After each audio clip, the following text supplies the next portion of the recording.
Hello, hello, hello, hello. Thanks for joining me for this chat, rant, discussion. Maybe we'll call it a discussion. We're gonna have a nice discussion here, and rep for the Locs. He used to have Locs, so he, is part of the family. Hi, mommy. So today, welcome. We're going to be talking about why everyone hates Locs. Why? Why are we the forgotten stepchild of the natural hair community? Because we get no love. We're going to talk about it. So, welcome. If this is your first scope with me, my name is Jocelyn Renee. I am a natural hair blogger, licensed cosmetologist, and educator. So, I want to get to know you. I would love for this to be interactive. Emojis are always great. Hearts are always great. And inviting your followers makes it even better. So, you could invite your followers and let me know your name. And if you have Locs, give me the fist bump. And if you don't have Locs, just give me a, hair flip emoji. If you have an iPhone. If you don't have an iPhone, I think you guys can just do thumbs up if you have Locs, or a smiley face if you don't have Locs. How's that? Fist bump. Yes. Hey guys. Tamira, nice to meet you. Hello. Yeah. Fist bump. Smiley face. What did I say a smiley face meant? I forget what the smiley face meant. Wait. So smiley face if you don't have Locs, right? And the thumbs up if you do have Locs, if you're like on an Android or Windows phone or whatever you. So it looks like a lot of you guys have Locs. Do you feel like you're forgotten in the natural hair community, or am I the only one? Because I totally feel like I'm forgotten in this community. Yeah, right? So exactly, yes. So I don't know if you guys follow me on Instagram or if you've been following my blog. Like, when I first started blogging, I was talking about all natural hair, all textured hair, and which I love. I love all hair as a stylist, as somebody that's passionate about the hair care in our textured hair community. I was all about sharing the love and the diversity, right? But then, like, following hashtags on Instagram or on Twitter, and then seeing that everyone else is posting, thank you, that's my blog, curlynewgrowth.com, thank you so much, Elle. But everyone else is posting the same like froze and coils and twist outs, but no one's really posting Locs. Like, a lock person will be sprinkled in there every now and then, maybe. So I had to switch it up, and like, my husband's about to be really weird. I had to switch it up though and only focus on promoting the beauty and the versatility of Locs, because Locs are so versatile. Like, you can do so much with Locs.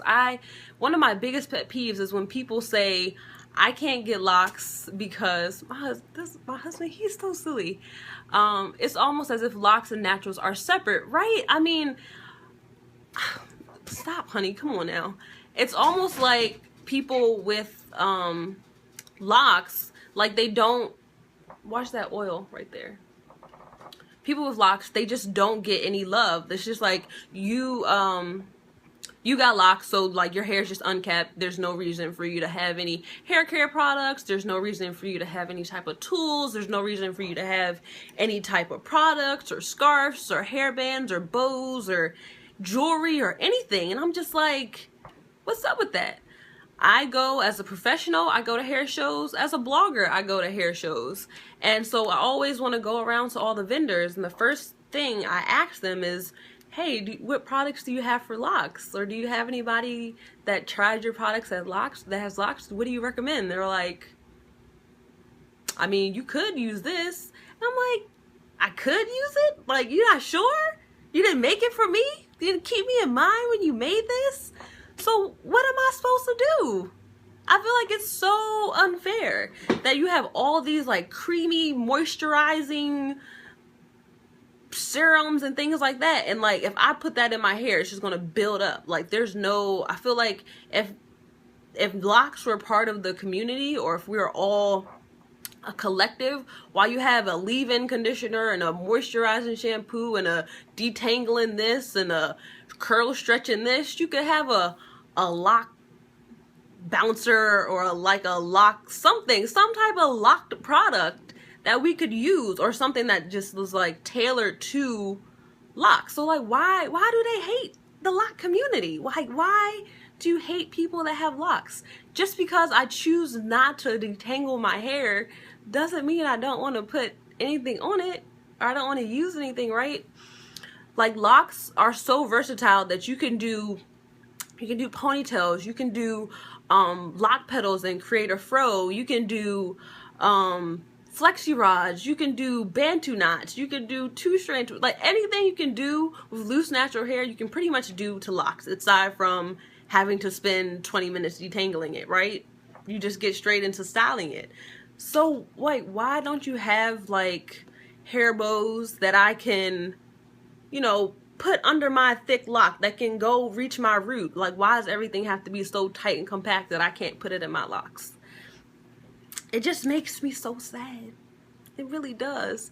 Like, if I want to go to a hair show and spend money, I'm like, yay, I can't wait to go and buy it from all these vendors. And then they're just like, we have nothing for you. I'm just like, sad face. Why do they hate us? And so on the flip to this, who's going to create it, right? Like, where are the businesses for locks? Or when are the companies that are making things for, it's hard to understand if you don't have locks, what locks need. And I can understand that. I can totally understand that. But I feel like locks are becoming so commonplace now that at least somebody knows somebody with locks. And there are different types of locks. Like, you have, like, I have thicker locks. Some people have smaller traditional locks. You can have sister locks. You can have freeform locks. So there's various types of locks. But in general, locks are what your hair would naturally do if you don't detangle it. So it's not really that hard if you really wanted to try.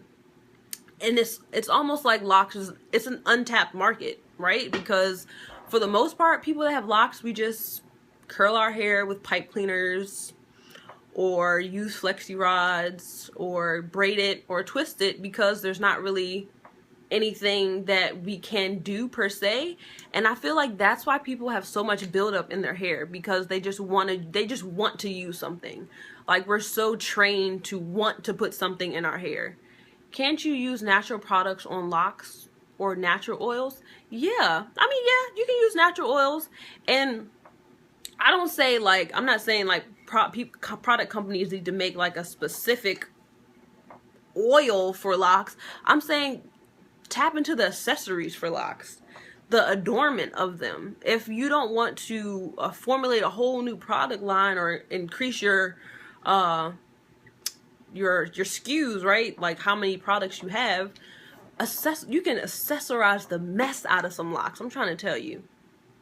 So that's what I'm saying. There can be so many things for locks, but no one really is like, hey, what about the people with locks? So everyone that gave me that fist bump earlier, we need to get our voice out there and you know, say, hey, what do you have for locks? What do you have for us? How can we support you? Because at the end of the day, a lot of companies that make quality products for us are Black-owned businesses. And if we can't put the money into a Black-owned business because we don't have anything that's necessarily for us, what do we do? Like, how can I support you if you don't have anything for me?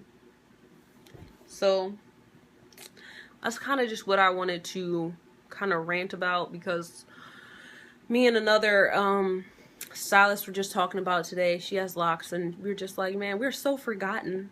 There's like not even classes at hair shows. There's no classes in cosmetology schools for locks, and that's where I come in. I'm coming in on the education side. I know I've realized this year, 2015, was my year of realization that some things that I want to do, I'm just not built to do them. and like making things is one of them. So, but I love educating, I love teaching, I love passing on knowledge, right? So I'm coming in to go to these cosmetology schools with the education for locks and textured hair care, because that's lacking, and we want our industry to grow and flourish with correct information. Because like you said, it's hard to make products for locks if you don't have locks. It's even harder to educate somebody on locks if you don't understand the process of locking. So yeah, that's kind of the discussion that I wanted to bring up and kind of make sure I'm not alone in this. Make sure that, you know, we need to collectively come together and support locks. Contact information. So you can definitely visit my blog, curlynewgrowth.com. There's a tab that says contact. You can send me an email. I'll get that. I respond fairly quickly. Like, sending it tonight at night is the best time, because that's when I do the most of my like email checking and responding and all that stuff.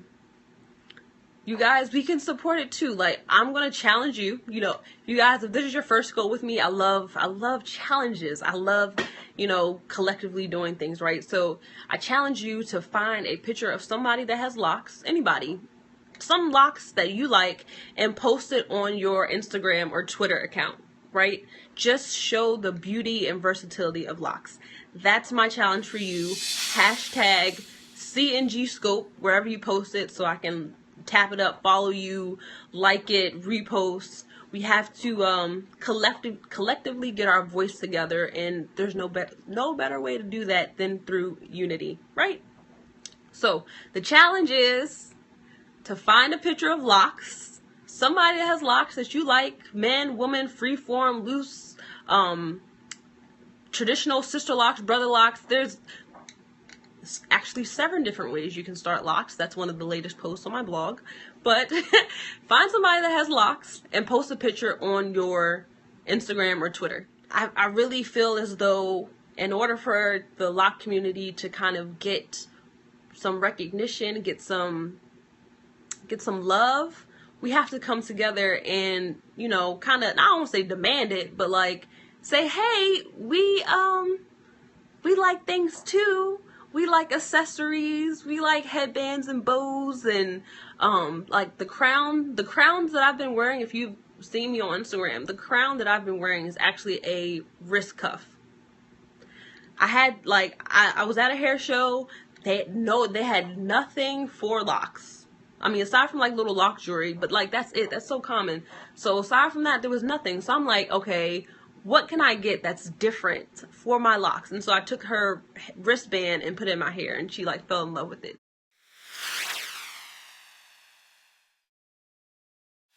A locker, Joy, I want to say her name is Joy Marilli. I want to say that's how you pronounce her last name. But she posted something about Lettucey and how Lettucey has to, or is wearing faux locks around her real locks for all of her Essence and Design Essential campaigns, right? And how she doesn't feel like that's right because it doesn't portray a positive image for locks, because you can't just have your natural locks. You have to have these plush, vibrant, thick faux locks, right? So I didn't get to read, I just saw it. Like, I didn't get to read all the comments and what she fully meant or was her meaning behind that post, but apparently Lettucey blocked her. I mean, I feel like it needs to be a discussion, right? Like, why do you hate? Why do people, like, if locks have to look this way to be marketable? I feel like that's not right. Like, why do you hate locks so much? Like, why do they hate the lock community? Why title this scope, right? I don't know. Like, I think locks are beautiful. They're very versatile. If people took the time to really understand locking, the locking process, what it takes to cultivate locks, and what it takes to care for locks, I feel like the conversation and the attention would be totally different. Yeah, the miseducation, right? Because a lot of people, more often than not, when I meet people and they say, oh, are you a Rasta? No, like not knowing the history behind locks and why. The Rastafarian culture is one set of individuals or group of people that wore locks. Locks have been worn in India. In India, locks are worn in Africa. There's even Asians that have had locks. Like, locks are universal, and it all depends on your reasons for cultivating them. But at the end of the day, textured hair will lock if you don't comb it. So it's naturally going to happen. So it's not, you don't have to be a Rasta, or you don't have to have this specific religion for your hair to lock. Yeah, it's more of a lifestyle too. Yeah, that's why it's not a hairstyle. Like, faux locks is a hairstyle, and the attention you get, they give the hairstyle. It's not fair for people that's like living the lifestyle. I don't think it is widely hated. The beginning stage, people were like, what the hell, but now I get so much love. That's why I like the Lockology page. All races and cultures are featured. There's ignorance everywhere. The majority doesn't feel that way. Yeah, I mean, it's definitely miseducation, and it's definitely a lot of people don't want to go through the beginning stages. But it's a journey. Like, I went through, obviously I cultivated my locks from like shorter hair, right? And I went through it. Like, I legit wanted to cut my hair, cut my locks off, stop the process. I did it for my sister locks. Like, going through this set of locks, I realized how much I didn't fully accept the journey of my sister locks, because I cut them off when they were really starting to lock, and when the awkward phase was really happening to my sister locks, I was like, oh no, and I cut them off. So this set of locks, my husband had locks, and he really helped me through the awkward phase. We have a video discussion about how to get through it, what that means and everything. But it's definitely a process, but you really truly love your locks even more once they reach the point that you want them. Like, the awkward phase is really when your locks don't when they don't look like how you envision them to look. That's the awkward phase, because it's awkward. It's not what you thought it was going to be, and you're kind of trusting someone's judgment that it's going to be what they say it's going to be. So I really appreciated my husband in going through that process, because I was just, whew, if I didn't have him, I probably wouldn't have this set of locks right now. But you just really have to embrace the journey, and that's one of the mottos that I push on my platform, is embrace the journey. Like, really embrace it. Like, yes, there's going to be frizz. Yes, they're going to be budding in the middle or at the ends. Yes, there are going to be times when your hair is just not cooperating. Just embrace it. Learn from it. Enjoy it.